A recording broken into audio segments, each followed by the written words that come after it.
The U.S. Secretary of State and his Iranian counterpart have held 4 hours of nuclear talks in Switzerland, after which the Iranian delegation headed to Brussels for meetings with European ministers. Monday's meeting in Lausanne between John Kerry and Mohammad Zarif is part of a diplomatic push by the two sides to come up with the outlines of an agreement by the end of March. A full accord is due by July 1. If Iran's nuclear program is peaceful, let's get it done. And my hope is that in the next days, that will be possible, Kerry told American CBS television on Sunday. There were, however, important gaps, he said.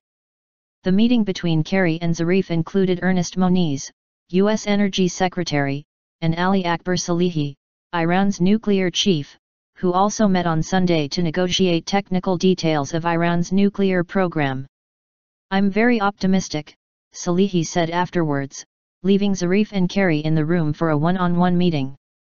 6 world powers, the US, Germany, France, Britain, Russia and China, are trying to make a deal with Iran that would curb Iran's most sensitive nuclear activities for at least 10 years in exchange for the gradual easing of some sanctions. Talks in Brussels.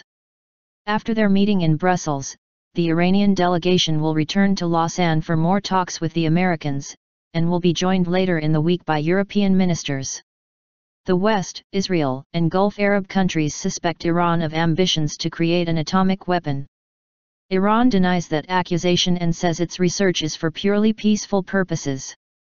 The US and Iran have not had diplomatic relations for 35 years, but the 2013 election of President Hassan Rouhani resulted in a minor thaw and a diplomatic push to resolve the more than decade-old nuclear standoff. Under a November 2013 interim deal with the 6 world powers, Iran stopped expanding its activities in return for minor sanctions relief.